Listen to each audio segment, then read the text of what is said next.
You shouldn't have slapped him. He was cute. Do you want to be an old maid? Disney has mass-produced over 800 animated shorts and features since 1928. They have made $72 billion doing it. And somewhere inside that empire are 35 cartoons they are hoping you will never find. One of them was literally set in hell. One of them put Donald Duck in a Nazi uniform. And one of them, sitting at top 3, nearly bankrupted Disney. They had to sell their shares for $5. And here is the thing. We all grew up thinking Disney was magic, but behind the theme parks and the princess merchandise is a vault, and inside that vault are 35 cartoons that Disney quietly pushed out of the spotlight. These aren't bootleg films. These aren't fan theories. These are the 35 dark Disney productions you were never raised on. Number 35, The Skeleton Dance, 1929. Before Mickey Mouse made Disney a household name, Walt Disney was already trying to scare people. The Skeleton Dance was released in 1929 as the very first entry in the Silly Symphonies series, and it almost never saw the light of day. Walt had pitched the concept to his distributor, Columbia Pictures, and they rejected it outright. Theater owners told Walt that audiences didn't want cartoons about death. They wanted funny animals. Walt ignored every single one of them. The short was directed by Walt himself and animated almost entirely by iWorks. iWorks was producing an astonishing 700 drawings per day during this period. The Skeleton Dance ran for just 5 minutes and features 4 skeletons rising from their graves at midnight to dance in a cemetery. There's no plot, no dialogue, just bones moving to music. The total production cost was $4,800. Number 34, Hell's Bells, 1929. Hell's Bells was the third entry in the Silly Symphonies series. The short opens with a literal depiction of the underworld, and this time, the production cost was roughly $5,200, slightly more than the Skeleton Dance. This is because the fire effects and the sheer number of characters on screen required additional drawing hours. Director iWorks and a small team of assistants produced thousands of individual drawings. Every lick of flame was hand-animated with no shortcuts. What makes Hell's Bells remarkable isn't just its setting, it's the tone. The devil in this short is not a comedic figure. There is no moral, no redemption, no hero, just hell presented as spectacle. Number 33, The Mad Doctor, 1933. In 1933, Disney released a Mickey Mouse cartoon so frightening that it was banned in multiple countries. The Mad Doctor was directed by David Hand, and it pushed the boundaries of what a cartoon starring the world's most famous mouse could actually show. The plot follows Mickey breaking into a mad scientist's castle to rescue his dog Pluto, who has been kidnapped for a horrific experiment. The production budget was between $13,000 and $15,000. The castle interiors feature Gothic architecture with exaggerated shadows and angles influenced by German expressionist films like Nosferatu and The Cabinet of Dr. Caligari. Walt's team had been studying live-action horror films to bring cinematic tension into animation. The voice of Mickey was performed by Walt Disney himself, who was still personally voicing the character at this time for no additional compensation. When The Mad Doctor opened, it was generating rental fees of about $30,000 per short, making it among the most talked about releases of the year. Number 32, The China Shop, 1934. Most people have never heard of The China Shop, and that's exactly why it belongs on this list. Released on January 13, 1934, as part of the Silly Symphonies series, this 7-minute short tells the story of porcelain figurines in a china shop that come alive at midnight. The production was directed by Wilfred Jackson, and here is the thing. The animation team faced a unique challenge with this short because every character was supposed to look like glazed ceramic. The musical score was arranged to synchronize with the characters' movements in the style that Silly Symphonies had perfected. The romantic waltz sequences used classical arrangements that kept the budget within $15,000 to $20,000 per short. The China Shop opened to win the Academy Award for Best Animated Short Film in 1934, beating out every other cartoon released that year. Number 31, The Old Mill, 1937. The Old Mill was released on November 5, 1937, just 1 month before Snow White's premiere. It was a full-scale technology test disguised as a nature film. Cost approximately $50,000 to produce, and every dollar went into pioneering techniques that would define animation for the next 50 years. And this is what most people don't know. Nearly every frame of the Old Mill was created using Disney's brand new multi-plane camera. This massive piece of equipment stood over 11 feet tall and cost approximately $70,000 to build. The storm sequence pushed the multi-plane camera to its limits. Rain was painted on separate layers. Lightning was created using overexposed flash techniques. The camera moved through the mill's interior with a fluidity that had never been achieved in animation. William Garrity, Disney's head of camera engineering, designed and oversaw the construction. Effects animator Cy Young spent weeks perfecting the water ripple effects on the pond surface. Walt personally supervised the testing, demanding take after take until the depth effect felt absolutely real. The Old Mill won the Academy Award for Best Animated Short Film in 1937. And Walt immediately deployed that exact concept on Snow White, where it became one of the defining visual elements of that film's $8 million success. Number 30, Lonesome Ghosts, 1937. Lonesome Ghosts stars Mickey, Donald, and Goofy as bumbling ghost exterminators hired to clear a haunted house. The short was directed by Burt Gillette. Production cost was averaging between $25,000 and $30,000 per cartoon. And here's the thing, each of the 3 protagonists in this cartoon had to maintain distinct physicality, totally different from one another. Mickey is cautious and quick. Donald is aggressive and panicky. Goofy is oblivious and slow. The 4 ghosts are translucent, which meant the artist had to paint them on separate cells using diluted ink washes so the backgrounds could show through their bodies. This layering technique was expensive and time-consuming. Every frame with a visible ghost required careful alignment of multiple painted layers, and any misregistration would ruin the transparency effect. The effects team reportedly spent 2 to 3 times longer on ghost scenes than on standard character animation. The backgrounds were painted by Gustav Tengren's team, the same artists who were simultaneously working on Snow White's forest and castle interiors. Lonesome Ghosts was a commercial success during its theatrical run, earning over $50,000 in theaters. Number 29. Fantasia, Night on Bald Mountain, 1940. Fantasia cost $2.28 million to produce in 1940, making it the single most expensive animated film ever made at that time. It was Walt Disney's most personal artistic vision, and buried at the end of this ambitious experiment is the most terrifying sequence Disney has ever animated. The 7-minute short features a demon named Chernabog who unfurls his wings atop a mountain peak and summons the dead from their graves. The sequence was supervised by Vladimir Bill Tytla. Tytla was a Ukrainian-American artist who had studied sculpture in Paris before joining Disney, and he brought a physical intensity to Chernabog that no other animator could have achieved. He used live-action reference footage of actor Bela Lugosi, who posed bare-chested in the studio to give Tytla a foundation for the demon's movements. Tytla then transformed that reference into something far more massive and menacing, adding layers of shadow and muscle that made Chernabog feel like a force of nature rather than a character. The orchestral score was performed by the Philadelphia Orchestra, who was paid roughly $80,000 for the entire project. Fantasia premiered and earned $1.4 million during its initial run, but cost so much to produce and distribute that it lost nearly $1 million. It was a devastating financial blow. Number 28, Fantasia, The Rite of Spring, 1940. Before CGI, before motion capture, before any studio had the nerve to animate the literal birth and death of an entire planet, Walt Disney spent 3 years and nearly $3 million doing what has never been done in cinema history. The Rite of Spring segment inside Fantasia was not just entertainment, it was the most scientifically ambitious sequence Disney had ever attempted. Walt paid Stravinsky $6,000 for the rights to use his composition. Behind the scenes, the animation itself required an extraordinary level of research. Walt hired paleontologist Barnum Brown as a scientific consultant. Roy Chapman Andrews also advised the production team on prehistoric landscapes and creature behavior. The dinosaur animation was directed by Wolfgang Reitherman. Reitherman and his team studied museum skeletons, scientific illustrations, and even visited the La Brea tar pits to observe observe how large animals moved and struggled. The climactic battle between a Tyrannosaurus Rex and a Stegosaurus took months to animate because Walt demanded that the weight and mass of the creatures feel physically real.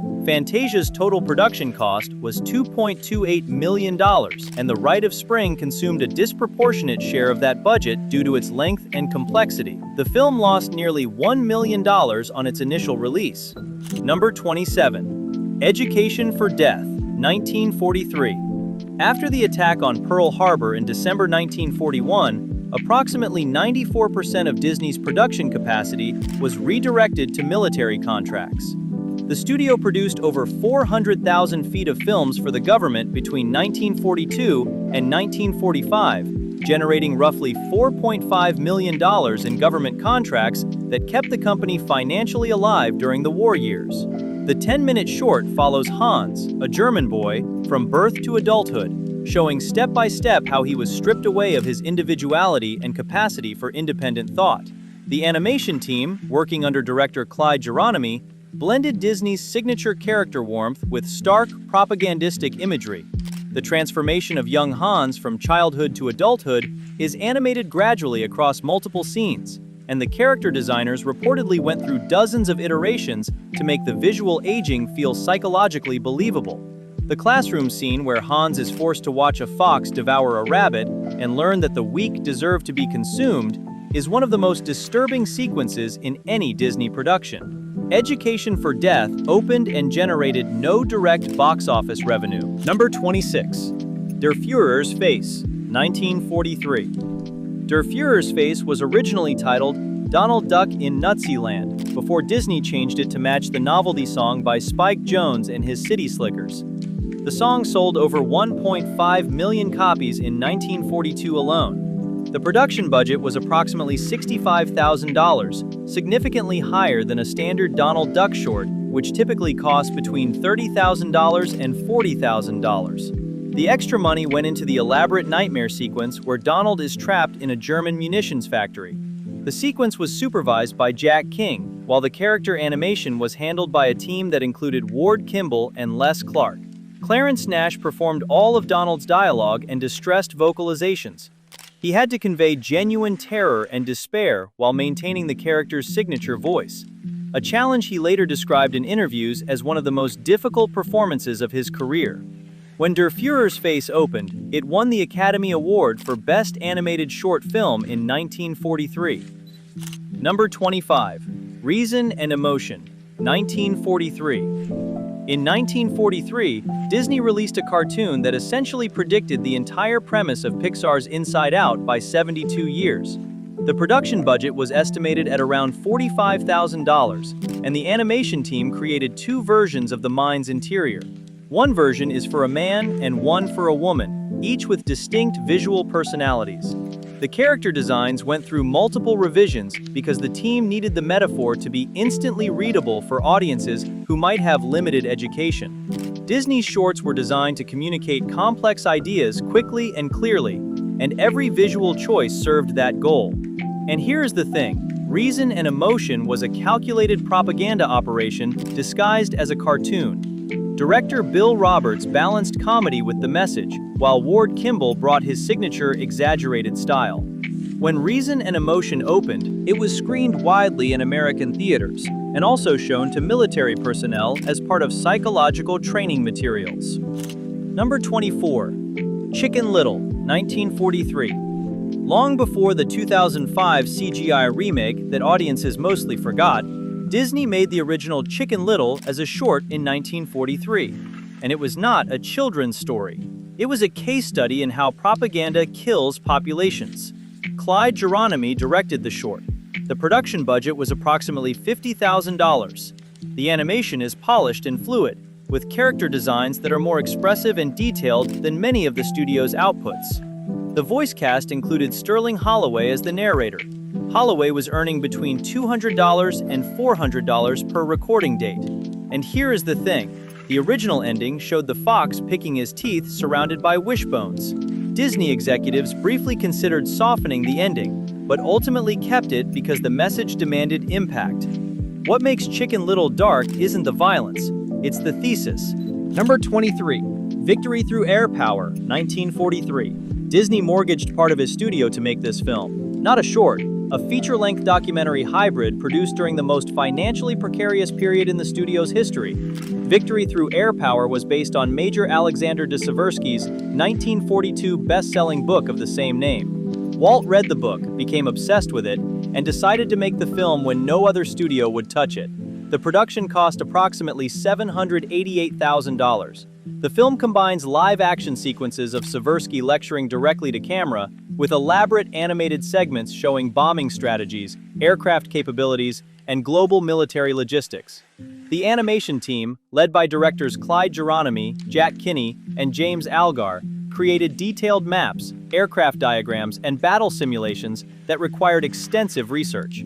Disney hired military consultants and aviation engineers to ensure technical accuracy.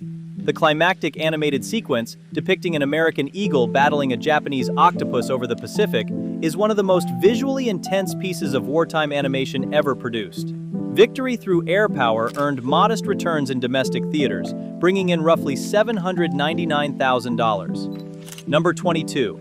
The Pelican and the Snipe, 1944.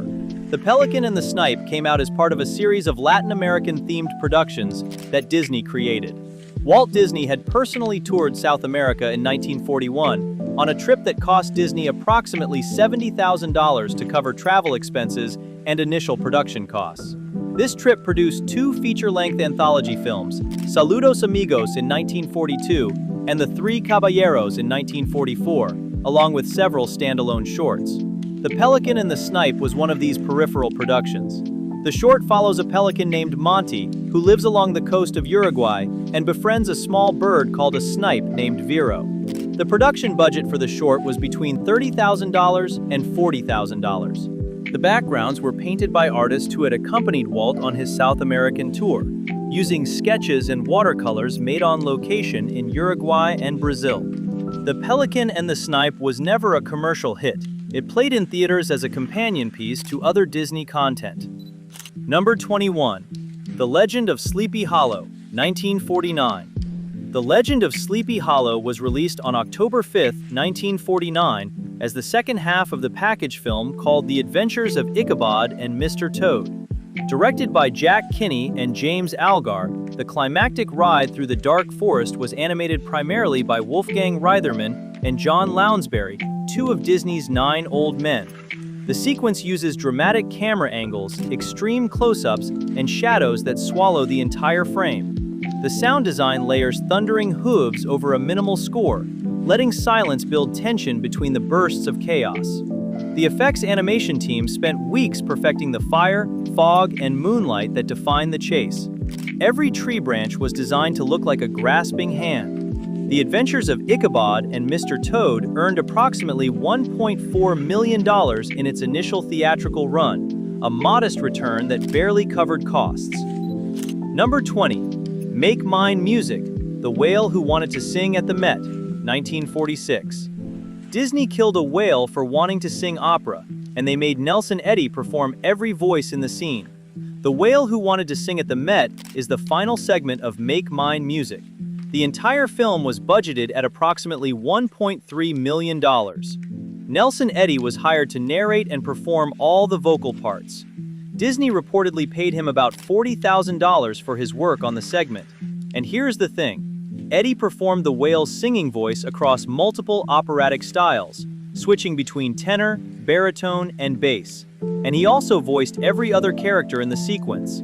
The animation team delivered some of the most expressive character work of the 1940s. Make Mine Music earned approximately $3.3 million in its first theatrical run. Number 19. Fun and fancy-free Bongo, 1947. Dinah Shore was a legitimate star in 1947. Disney paid $25,000 to have her narrate and sing through the Bongo segment of Fun and Fancy-Free. That investment sat inside a production strategy born entirely from financial survival rather than creative ambition. The full film was budgeted at roughly $1.2 million, and the Bongo segment consumed approximately half of that. Behind the scenes, the animation was supervised by director Jack Kinney. and the character design team gave Bongo exaggerated, childlike proportions to maximize audience sympathy. The forest backgrounds were painted with lush watercolor techniques that contrasted sharply with the grim circus interiors. The fight sequence between Bongo and Lumpjaw required extensive action animation, with each impact carefully choreographed to maintain both comedy and genuine physical threat. Fun and Fancy-Free earned approximately $3.2 million in its initial release, a respectable return that helped stabilize Disney's finances. Number 18. Melody Time, Pecos Bill, 1948. In 1948, Disney turned one of America's tallest tales into a cartoon segment where a cowboy's girlfriend gets launched to the moon and never comes back, and Roy Rogers delivered the whole story with a smile on his face. Pecos Bill is the closing segment of Melody Time, a 1948 package film and one of the last anthology productions Disney made before returning to full-length features. The total budget for Melody Time was approximately $1.5 million spread across 7 segments, and Pecos Bill received the highest portion due to its elaborate action sequences. During production, Roy Rogers and the Sons of the Pioneers were hired to perform the segment's narration and musical numbers. The story follows Bill, a little boy raised by coyotes after falling from a covered wagon as a baby. He then grows into a superhuman cowboy who uses a rattlesnake as a lasso. Behind the scenes, the animation team handled the live-action sequences with dynamic squash and stretch techniques. And the tornado sequence, where Bill rides a cyclone across Texas, is a standout piece of effects animation that took weeks to complete.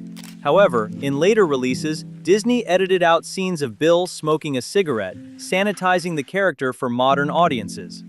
Melody Time earned approximately $2.5 million on its first opening. Number 17. Fantasia, The Sunflower Centaurette, 1940.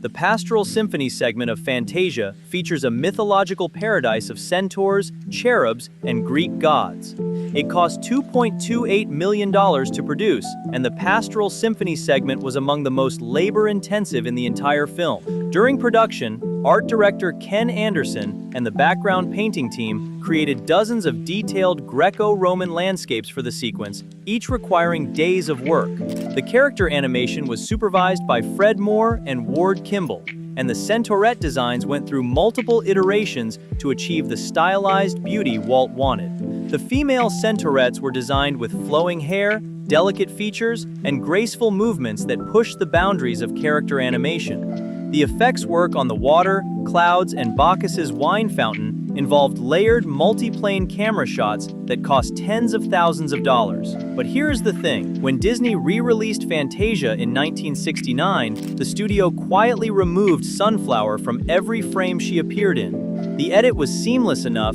that audiences who saw the re-release had no idea a character had been deleted. Number 16. Peter Pan. What Makes the Red Man Red? 1953. Peter Pan cost $4 million to produce and took nearly a decade to complete, making it one of the most expensive and delayed animated films in Disney's history. Walt had acquired the rights to J.M. Barrie's play in the late 1930s. So, by the time it finally reached theaters in 1953, the animation represented some of the finest work Disney had ever produced. What Makes the Red Man Red is a 3-minute song and dance number in which Peter Pan and the Lost Boys visit a Native American camp. The tribal chief, voiced by Candy Candido, speaks in broken English and stereotyped grunts. The animation depicts Native Americans dancing in circles around a fire. The sequence was animated by Ward Kimball, who later admitted that the studio approached the scene purely as comedy without any cultural consultation whatsoever. Peter Pan opened and earned approximately $87 million worldwide. Number 15. Our Friend the Atom, 1957. In 1957, Walt Disney produced a television special that made nuclear energy look like a fairy tale. Our Friend the Atom aired as an episode of the Disneyland television show, and it was simultaneously released as a companion book that became a bestseller. The episode was produced in partnership with General Dynamics Corporation, one of America's largest defense contractors, which reportedly contributed significant sponsorship to support the production. The special effects were directed by Hamilton Luske. Walt brought in Dr. Heinz Haber, a German-born physicist and science communicator, to serve as the on-screen host and primary consultant. Haber had previously worked with Wernher von Braun on Disney's Man in Space Trilogy and was paid a consulting fee of $20,000 for his involvement. The animation sequences illustrating atomic fission, chain reactions, and nuclear power generation were produced by Disney's regular animation team. Our Friend the Atom opened and aired to an approximately 30 million viewers. The companion book remained in print for years. Number 14. Man in Space Trilogy, 1955. Before NASA even existed, Walt Disney was already selling America on space travel. The Man in Space Trilogy aired on the Disneyland television show between 1955 and 1957, and it wasn't some throwaway cartoon filler. Walt personally recruited Wernher von Braun to co-host and consult on the series. Von Braun had once built rockets for Germany. Now he was standing in front of animated diagrams on ABC explaining how humans would orbit the Earth. The first episode, Man in Space, aired and pulled in 42 million viewers. The production budget for the Disneyland show at the time ran around $100,000 per episode. Ward Kimball directed all 3 episodes and later admitted in interviews that the research alone took months. Walt reportedly spent close to $500,000 across the trilogy. Number 13. Dumbo, The Crows and Jim Crow, 1941. Dumbo was made for $950,000. That's not a typo. After the financial disasters of Pinocchio and Fantasia, which together lost Disney over $1 million, the studio was nearly bankrupt. Walt needed a cheap win, and Dumbo was designed to be exactly that. But buried inside this bargain production was one of the most racially charged sequences in animation history. The crows show up about halfway through the film, and every single detail about them was a caricature of Black Americans. Cliff Edwards, who was white, voiced Jim Crow, while the rest of the group was voiced by a black choir called the Hall Johnson Choir. These singers were paid about $100 each per session. The crow scene is also one of the best musical moments in the entire film. When I See an Elephant Fly was written by Oliver Wallace and Ned Washington, and the Hall Johnson Choir performed it with genuine warmth and charisma. When Dumbo opened, it earned $1.6 million on its initial release and became one of Disney's most profitable films of the 1940s. Number 12. Snow White, The Queen's Transformation, 1937. Snow White and the Seven Dwarfs was originally budgeted at $250,000, but by the time production wrapped, Walt had burned through $1.49 million. Then, he mortgaged his house to keep the project alive. But here's the thing, nothing in the film disturbed audiences quite like the Queen's transformation scene. Walt wanted that sequence to be genuinely terrifying, and he assigned some of his best animators to make it happen. The scene where the beautiful evil queen drinks the potion and transforms into the old hag was animated primarily by Art Babbitt and Norm Ferguson. Walt pushed them to study real footage of people in physical agony to capture the contortion of the queen's hands and face. The voice of the queen was provided by Lucille Laverne. During the recording sessions, Laverne reportedly removed her false teeth to create the raspy, cracked voice of the hag. That wasn't a studio trick. That was a 65-year-old actress physically altering herself in the recording booth. Snow White earned $8 million on its first run. It saved the studio and funded the construction of Disney's $3.8 million Burbank lot. Number 11. Bambi, 1942. Walt Disney spent nearly 6 years making Bambi, and it almost destroyed his studio a second time. Production began in 1937 right after Snow White, but the level of realism Walt demanded was unlike anything his team had ever attempted. He brought live deer into the studio so animators could study how they moved, how they breathed, how their muscles shifted under the skin. 2 fawns were kept on the lot for months. The animators sketched them daily. Rico Lebrun, a fine artist, was hired to give anatomy lectures to the entire team. Walt was not making a cartoon. He was making a nature painting that moved. The original budget was set around $1 million, but it kept climbing. By the time Bambi was finished in 1942, Disney had spent $1.7 million. Then came the scene that would haunt generations. Bambi's mother is shot off-screen by a hunter. The emotional design of that sequence was handled by Frank Thomas and Ollie Johnston. Johnston later said in interviews that animating Bambi calling for his mother was one of the hardest things he ever did, because it had to feel completely real.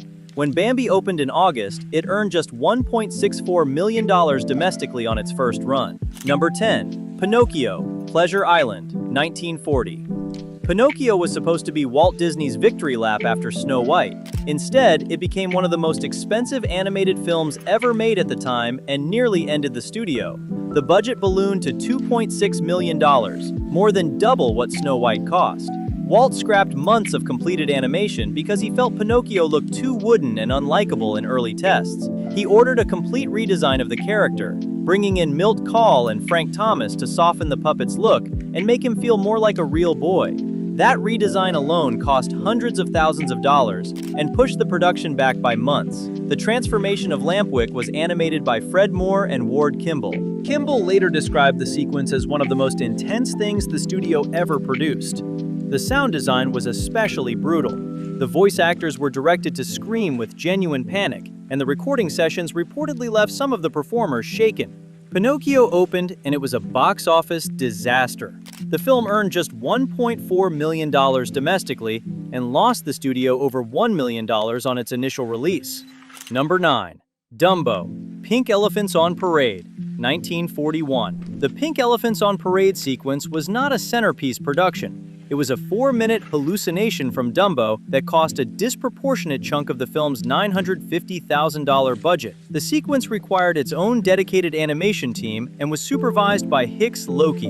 The musical score was composed by Oliver Wallace and arranged to sync perfectly with every visual beat. Animators worked frame by frame to match each trumpet blast and cymbal crash. Walt wanted the sequence to feel like a nightmare you couldn't wake up from, and his team delivered exactly that. What makes this sequence genuinely dark is the context. Dumbo is a baby. He's essentially a toddler elephant who has just been separated from his imprisoned mother, and now he's intoxicated, alone, and hallucinating monstrous visions. Pink Elephant opened and earned $1.6 million on its initial release and became the most profitable Disney feature of the early 1940s, ultimately generating over $1.8 million in its first run alone. Number 8. The Black Cauldron, 1985. By the early 1980s, Disney's animation department was bleeding talent and losing relevance. Don Bluth had walked out in 1979, taking 11 animators with him. The budget was set at $25 million. Production began in 1980, and the problem started immediately. The two directors, Ted Berman and Richard Rich, clashed constantly over the tone. Rich wanted the film darker and more violent. Disney executives wanted something safer. The conflict created a production that lurched between horror and family-friendly compromise for 5 years. Animators like Tim Burton, who was a young artist at Disney during this period, reportedly found the studio environment creatively suffocating. The film used both traditional animation and early computer-generated imagery for the Cauldron's supernatural effects, costing hundreds of thousands of additional dollars. When newly appointed studio chairman Jeffrey Katzenberg saw a rough cut, he was so alarmed by the violence that he personally ordered scenes cut from the film. Approximately 12 minutes of footage showing graphic depictions of the undead were removed. The Black Cauldron opened and earned just $21.3 million worldwide against its $44 million budget. It was the first Disney animated feature to receive a PG rating. Number 7. The Little Match Girl, 2006. The Little Match Girl is a 7-minute animated short based on the 1845 Hans Christian Andersen fairy tale, and it is one of the most emotionally devastating cartoons ever produced. Director Roger Allers had been developing the story for years. When the anthology was canceled, Allers fought to keep the short alive as a standalone piece, and Disney eventually greenlit it with a modest budget estimated around $5 million. Allers chose to set the story in modern-day Russia rather than Andersen's original Denmark, and he made one critical creative decision that defines the entire piece. There is no dialogue. Not a single word is spoken. The entire short is driven by Alexander Borodin's String Quartet No. 2 in D major, performed with sweeping orchestral arrangements that cost tens of thousands of dollars to record. Every emotional beat, every flicker of hope and despair is carried entirely by the music and the animation. The production team used a blend of traditional hand-drawn animation and digital painting techniques. Allers pushed his small team to create backgrounds that looked like Russian Impressionist paintings, layering textures and light effects that gave every frame a handcrafted warmth that contrasted brutally with the story's subject matter. The Little Match Girl was released directly to DVD only. It earned an Academy Award nomination for Best Animated Short Film in 2007, but lost to a Danish film called The Danish Poet. Number 6. The Hunchback of Notre Dame, 1996. The Hunchback of Notre Dame was greenlit in the early 1990s during Disney's Renaissance era, riding the momentum of The Lion King's $968 million global success. Directors Kirk Wise and Gary Truesdale were handed a budget of approximately $100 million and told to make Hugo's 1831 novel work for families. The problems began with the source material. In Hugo's original story, nearly everyone dies. Disney obviously couldn't keep any of that, but what they did keep was arguably more disturbing than a straightforward adaptation would have been. Judge Claude Frollo, voiced by Tony Jay, sings Hellfire. Alan Menken and Stephen Schwartz wrote the song, and Jay recorded it in sessions that the composers later described as electrifying. For the Hellfire sequence, effects animators created the swirling red-robed figures entirely by hand. Over 300 artists worked on the film across its production cycle, with the Notre Dame Cathedral itself requiring architectural consultants to ensure accuracy. Hunchback opened and earned $325 million worldwide. Number 5. Destino, 2003. In 1945, Walt Disney and Salvador Dali began collaborating on a short animated film called Destino, a surrealist love story told entirely through Dali's melting clocks, morphing landscapes, and impossible geometry. Disney assigned animator John Hench to work directly with Dali, and for 8 months, the two produced roughly 22 seconds of test animation and over 135 storyboards and paintings. Then the money ran out. This led to Walt making the painful decision to shelve Destino indefinitely. The paintings and storyboards were packed into storage, and the project sat untouched for over 50 years. Later, in 1999, Walt's nephew Roy E. Disney revived the project as part of his campaign to restore the studio's artistic credibility. He hired French director Dominique Montfaury to complete the film using Dali's original artwork as the blueprint. The production budget for the completed version was approximately $2 million. Number 4. Mars and Beyond, 1957. By 1957, Walt Disney had already proven that television audiences would watch serious space science wrapped in animation. The first 2 entries in his Man in Space trilogy had drawn tens of millions of viewers and earned the attention. But Mars and Beyond, the third and final installment, went somewhere the others hadn't. It went strange. Walt let his animators off the leash, and what they produced was part science documentary, part cosmic horror show. Ward Kimball directed, and Walt reportedly gave him a production budget exceeding $200,000. Kimball used the extra money to hire additional effects animators and bring in even more scientific consultants, including Dr. Ernst Stuhlinger from the Army Ballistic Missile Agency.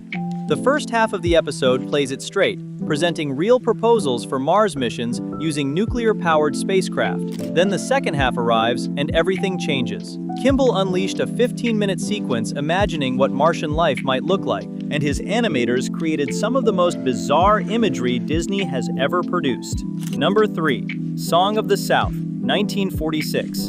Disney has never released Song of the South on any home video format in the United States, and at this point, they probably never will. That fact alone makes it the most controversial film the studio has ever produced. Based loosely on the Uncle Remus stories compiled by Joel Chandler Harris in the 1880s, the film blends live action and animation in a post-Civil War Southern setting. Walt Disney personally championed the project and spent approximately $2.1 million on production. And here's the interesting part. The casting of James Baskett as Uncle Remus was groundbreaking and tragic in equal measure. Baskett was a black actor who delivered one of the warmest, most charismatic performances in any Disney film. He was paid around $20,000 for the role. Song of the South earned approximately $65 million across its various theatrical releases worldwide. The film's aesthetic directly inspired Splash Mountain, one of Disney's most popular theme park attractions. Number 2. Pinocchio, 1940. Walt Disney poured $2.6 million into Pinocchio. The production began in 1937, immediately after Snow White's success, but 6 months into animation, Walt shut the entire project down. He felt Pinocchio himself was too stiff, too unlikable, too much like a wooden puppet, and not enough like a boy you could care about. Animator Milt Kahl was then tasked with the complete redesign, softening the character's edges and giving him rounder, more childlike proportions. That overhaul cost Disney hundreds of thousands of dollars and delayed the film by nearly a year. The underwater sequences where Pinocchio searches for Monstro the whale pushed animation technology to its limits. Effects animator Sandy Struther spent months developing techniques to simulate realistic water movement, light refraction, and bubbles. Each frame of the ocean scenes contained layers of transparent, painted cells stacked to create depth. The operating camera cost roughly $25,000 per minute of finished footage. Pinocchio opened and earned only $1.4 million domestically during its initial run. The studio lost over $1 million. Disney had to sell her public stock at $5 per share to survive. Number 1. The Story of Menstruation, 1946. In 1946, Walt Disney Productions released a 10-minute animated short called The Story of Menstruation. It was commissioned by Kotex, the feminine hygiene brand owned by International Cellucotton Products Company, and it was designed to be shown in American schools as a health education film. Disney was paid roughly $100,000 by Kotex to create the short. The narrated voiceover was performed by Gloria Blondell, sister of actress Joan Blondell, who delivered the script in a calm, reassuring tone. During productions, Disney's artists consulted with medical professionals to ensure accuracy, and the final product was reviewed by gynecologists before distribution. Over 105 million American students watched The Story of Menstruation in classrooms over the following decades. The total reach of the campaign generated millions of dollars in brand recognition for Kotex over the following years. And there you have it, 35 Disney productions that prove the happiest brand on Earth has never been afraid of the dark. And if you made it this far, drop a comment telling us which entry shocked you the most. See you in the next one.